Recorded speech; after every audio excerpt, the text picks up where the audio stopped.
Welcome to Plant Your Seed. I'm your host, Fred Ferris. On each episode, we share stories of how ordinary people have transformed their lives. Each story is compassionate, each story is authentic, and each story is a transformation. Here are the stories of the people who are changing our world by transitioning to a plant-based diet. Today I share the story of Brooklyn Borough President Eric Adams. Eric was diagnosed with type 2 diabetes. Doctors told him that the tingling in his hands and feet wouldn't go away and his vision wouldn't improve. Eric changed to a whole food plant-based diet and all his symptoms disappeared. Here's Eric's transformative story. Today on Plant Your Seed, we have Brooklyn Borough President Eric Adams. Eric is a former NYPD captain and New York State Senator. Welcome, Eric. Thank you. Thank you very much for allowing me to be on with you. Thanks so much to you for being here. It's an honor to have you on Plant Your Seed. Thank you. As a native New Yorker and already in public service as a NYPD captain, why did you decide to leave the police department and start a career in politics? For so many reasons. Number one, it's interesting that I believe law enforcement, particularly in the police department in New York City, really shows you firsthand the byproduct of failed agencies. And when I noticed that we were arresting so many young people who couldn't spell their name, or they were living in such terrible environment, and I just started to look at it and understand that the policies we were making in government was actually impacted and creating the conditions that caused crime, caused homelessness, caused the lack of education. We were actually feeding the crises. And so instead of complaining about it, I stated that it was time to take my firsthand experiences and take them into government. And that's what I decided to do. Now, you became Brooklyn Borough President in 2013, the first person of color to serve as Brooklyn Borough President. And in 2016, while overseas in Israel, you started having serious pains in your side. Can you tell me about what happened when you finally got back and went to the doctor? Yes, after I was out of the country, as you indicated, and I had stomach pains. I thought sure it was colon cancer because I just lost a friend to colon cancer, and the symptoms were just so similar. A knot feeling in my stomach that didn't move. And I decided when I came back to America that I would go to the doctor here, my internist. And, you know, like I say, men, you basically have to drag to the doctor half the time.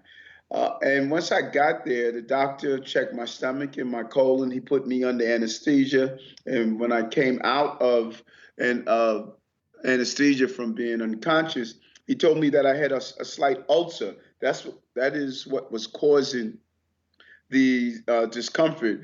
But he said, Eric, your real problem is your diabetes. You have type 2 diabetes, and you're really at the advanced stages. At that time, I was also experiencing serious vision loss. My ophthalmologist told me that I was legally blind and I had to turn in my driver's license. And then I had the normal symptoms of, the high blood pressure, high cholesterol. I had nerve damage I was experiencing. I didn't realize what it was. Lost the feeling in my right thigh. I lost the feel, tingling in my hands and feet. And it was just really my body all of a sudden just started to see the advanced symptoms of type 2 diabetes. Now, how did that feel when the doctor told you that you had stomach ulcers and that you had such a high test for diabetes? It's fascinating. The original diagnosis, I almost said to myself that, hey, Eric, you knew it was coming. You knew your mother was diabetic. Your brothers and sisters are either diabetic or pre-diabetic. I sort of felt as though that this was part of the order of American life. But when she indicated that you could potentially, based on your vision loss, you could potentially go blind in a while and lose your fingers and toes through amputation. You know, diabetes, type 2 diabetes being the number one cause of non-trauma limb amputation and the number one cause of blindness. I said, wait a minute, I didn't sign up for this, because in the communities of color, for the most part, we use this sort of, our aunt has a little sugar. So we sweetened the term of diabetes, but diabetes is really the umbrella for so many serious chronic diseases. And I decided that I'm not going out without a fight and without a battle. But it was the first diagnosis was sort of, you knew it was coming. People won't do anything, I don't think, unless they are forced to. Is that what happened with you? You get this diagnosis of diabetes and you find out about it, and then you decide to actually do something about it. Is that because basically you were just afraid of the fact that you could have your hands and legs amputated?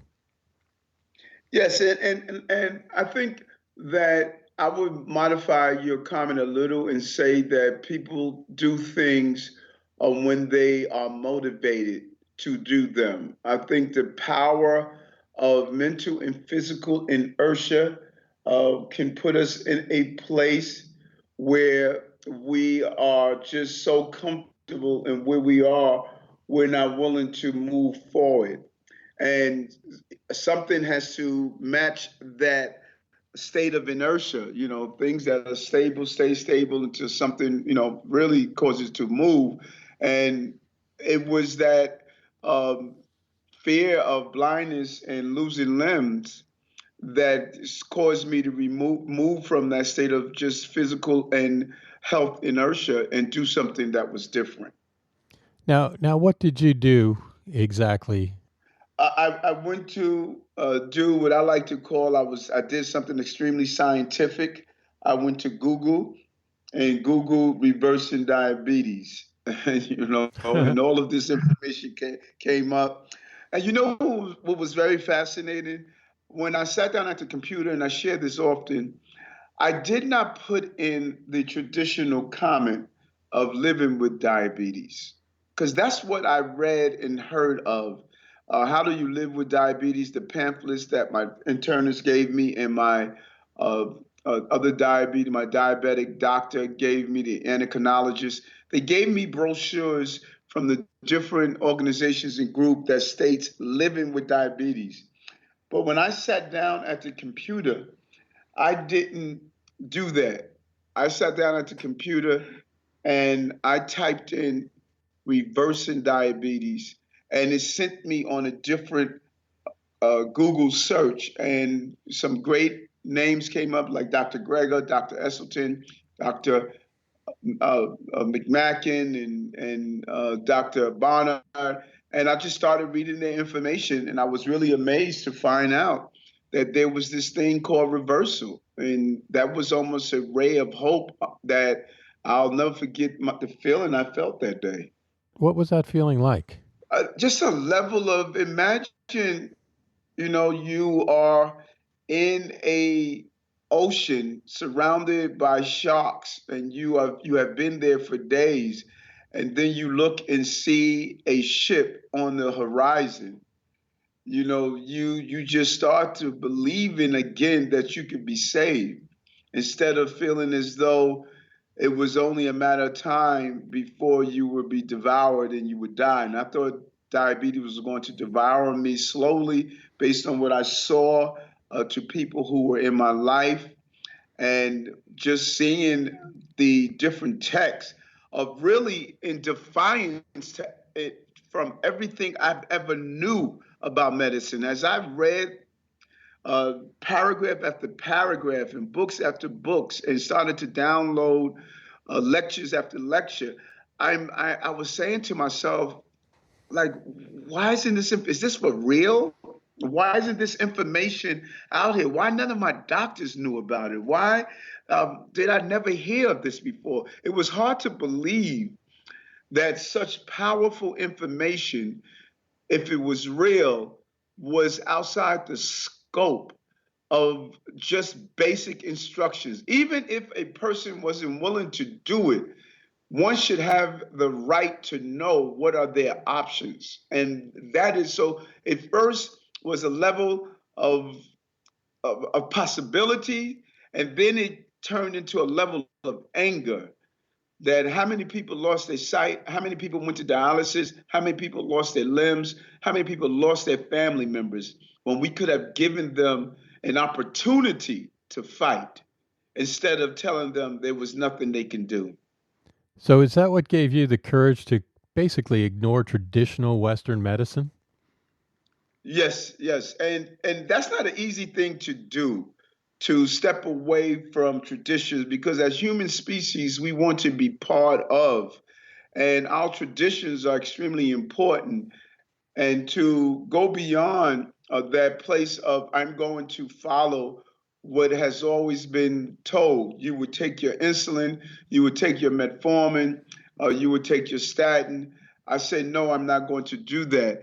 And it really was part of even my life as a police officer, starting a group called 100 Blacks in Law Enforcement Who Care, where we fought against police abuse and fought for justice in the police system. So I was coming off that battle as a police officer, so it wasn't difficult for me to use that same level of fight for what you believe is right and don't just surrender to what people say you must believe.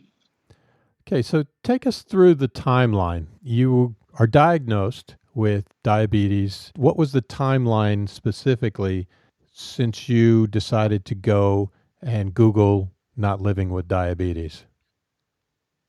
It was, I was told, once I was told, I called after doing the reading. I called one of the doctors, Dr. Esselton. He was at the Cleveland Clinic in Ohio, and I told him who I was. Now, this is after going to 5 doctors, experts, endocrinologists here in New York City, and told them that I would like to reverse my diabetes. And they said it was not possible. I have to go on insulin, and I have to go on metformin, and I have to go on other medication. And I just refused to do that. And so I called Dr. Esselton, and he told me to fly down to see him. He's also the same doctor that treated Bill Clinton for his heart disease. Right. I flew down to see Dr. Esselton, and he shared with me that, if you want to have a fighting chance to reverse these conditions, then it is imperative that you start the process of changing what you eat. And this was just so foreign to me. I remember saying to myself, "Here I'm going blind, and this crazy doctor is telling me about stop eating beef or steak." But I had nothing to lose, and so I returned to New York City. And in the process, I went to my fridge. And, it's amazing that when something opens your eyes, you start to see clearer.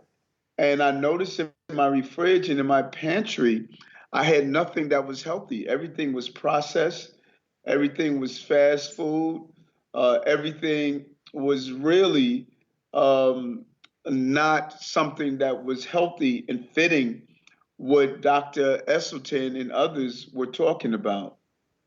So you go and you go to see Dr. Esselton, and he tells you that you have to go home and redo what you eat.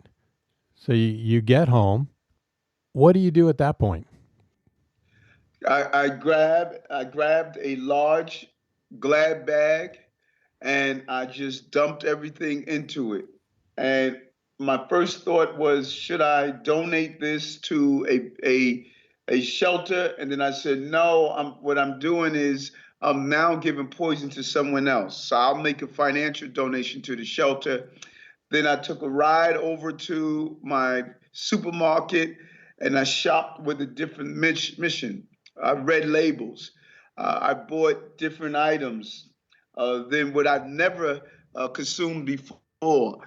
Because my diet, as many American diets, are really isolated to just a few items. We don't even realize it, but we just really recycle the same meals. But instead, I did just the opposite. I I took those items and I started buying new food products and trying new meals. And within 3 weeks, after going to what I consider to be a whole food plant based diet, within 3 weeks, my vision returned. And within 3 months, my diabetes went in remission, my nerve damage went away, my ulcer went away, my blood pressure normalized, my cholesterol normalized, my entire body. I dropped about 35 pounds and really just became a different human being that I did not believe was imaginable. And you, to this day, are still whole food plant based? Or do you kind of go junk food vegan every once in a while? Or is it just strictly whole food plant based, and have any of the symptoms returned at all? I am straight whole food plant based. I have no desire to be junk food vegan, junk food pescatarian, junk food American diet. I made a clear decision that I choose life. I choose life, and food won't control me. I will control it. And to enjoy the taste of food is all something that we learn. We didn't come out of our parents' womb saying we wanted a pork chop. We learned to enjoy these foods, and our bodies have the amazing adaptability. You can learn to enjoy good, healthy tasting food. Last night, I had a great frozen dessert made out of freshly ground peanut almond butter with bananas and berries, frozen berries, with a few other fruits in it, and it tastes just as good as Haagen Dazs. I made my own milk, early in the morning, made out of almonds. I enjoy it just as much as anyone enjoys a milk coming from an animal. I made my own burger yesterday as a lentil, and so you will be amazed. As there used to be this commercial about Oldsmobiles and not your dad's Oldsmobile when it was an old beat up one. This is not your dad's and mom's plant based. The food is amazing. There are a lot of recipes out there, and people just need to understand they can do what I believe food is supposed to do: three things. One, must taste good. Two, it must look good. And three, it must be good for you. And my meal includes all three of those things, so I don't have to go back to junk food. Now, I liked what you said here. You said food doesn't control me. I find that as well, since I've changed to a plant based diet, that it changes your mental attitude towards food. What did you learn from that experience? Several things. Most importantly, I learned the power of food and how we don't only eat because we're hungry. We eat for other reasons. We eat to self-medicate ourselves. We eat because we're dealing with pains and issues and stress. We eat because of the relationship of the meal we're eating with.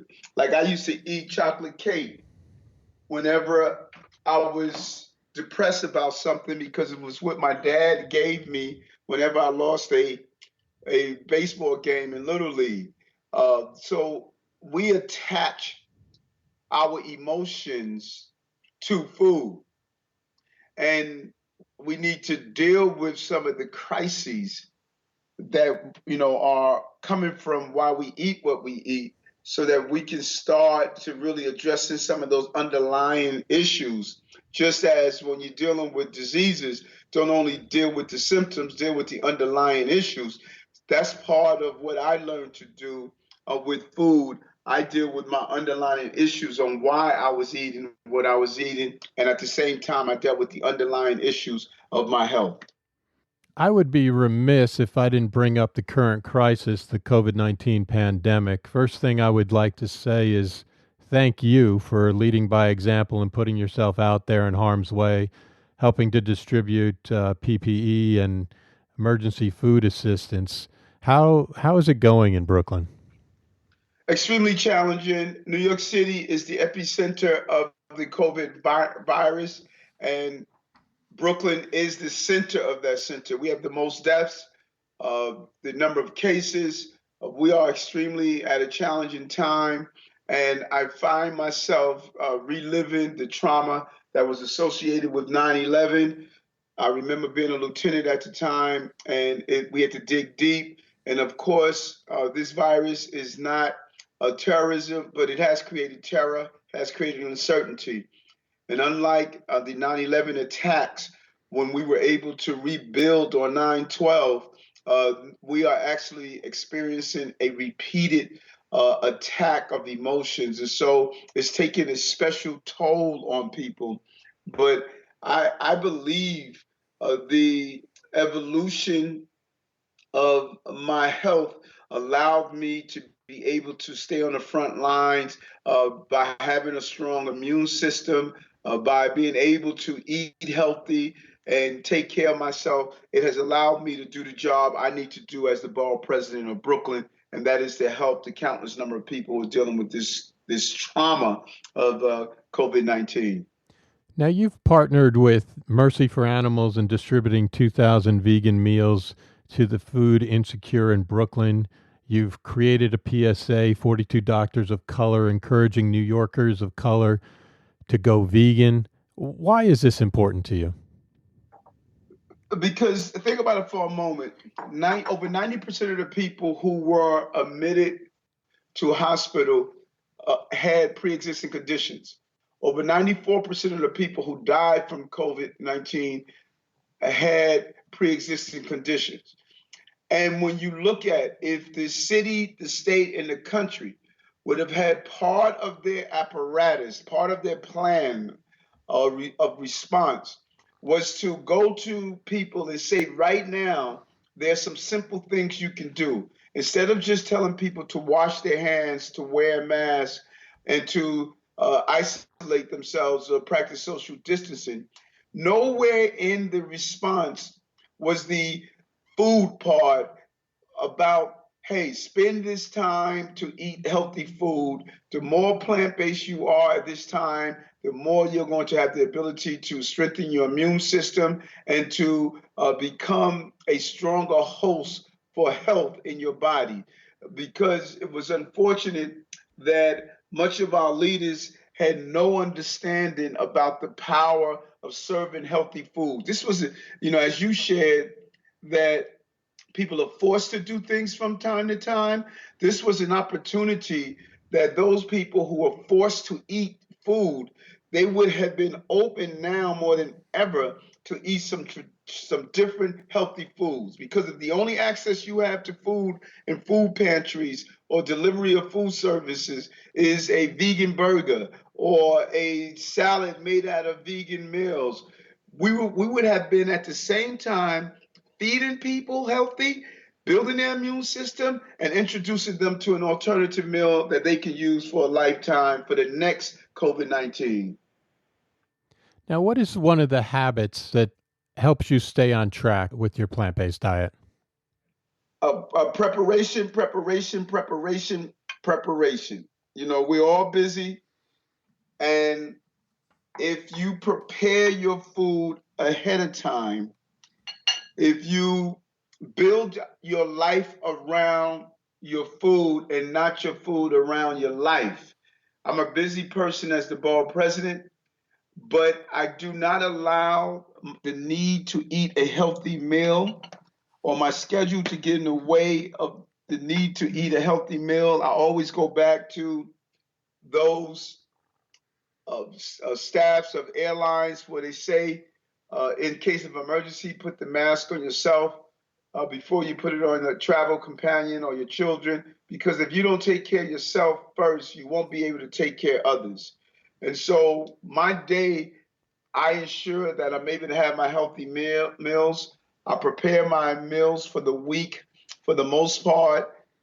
I do the prep work at the beginning of the week. I chop up my kale, my onions, my carrots, all the things I'm going to need. I put them in storage containers. And then throughout the week, I could just grab a handful of them to make a salad, to make a stew, to prepare my food the way I wanted to. But it's about really understanding that I have to feed my body so my body can do the things that it needs to do. Now, what cookbook or book or documentary even would you recommend to somebody transitioning to a plant-based diet? Some great books out there. Dr. Greger is one of my favorites. How Not to Diet. He also has a book, How Not to Die. But his book, How Not to Diet, is one of my favorite books. I enjoy it greatly. As well as Dr. Esselstyn has a Prevent and Reverse Heart Disease. It's another amazing book. Inside the book, it also has different recipes for people to eat. And another great book is the book that was created, Forks Over Knives. It was one of the first books that I read, and I really enjoyed that book as well. Are there any restaurants in Brooklyn? I mean, I've been to Brooklyn many times, Modern Love, Champ's Diner, Screamer's Pizza. I mean, I know that you're not a junk food vegan guy, but are there any restaurants that you like to go to in Brooklyn? You mentioned some of the favorite ones I have. Many of them have some great meals as well as some of the junk food, but they do have also good meals. I am a hungry vegan guy also. I love their food as well. And there are different restaurants that I attend, but you mentioned some of the ones that I enjoy as well. Now, finally, can you give me one word to describe how you felt before you became vegan and one word to describe how you feel now that you are vegan? Existing before, living now. Before I just existed. Now I'm living. All right. It's such a pleasure speaking with you. Thank you so much for taking the time, especially in the midst of everything that's going on. What is the best way for people to follow you on Instagram, the web, etc.? My handle is at BP Eric Adams. At BP Eric Adams. All right, great. Thank you so much, and I appreciate your time. Okay, take care. Hope you are inspired by this story, and remember, it's never too late to plant your seed. Links to everything we talked about on the podcast can be found on Instagram at plant.yourseed in the show notes tab in the bio. If you enjoyed the show, remember to leave us a review, and until next time, thank you for listening.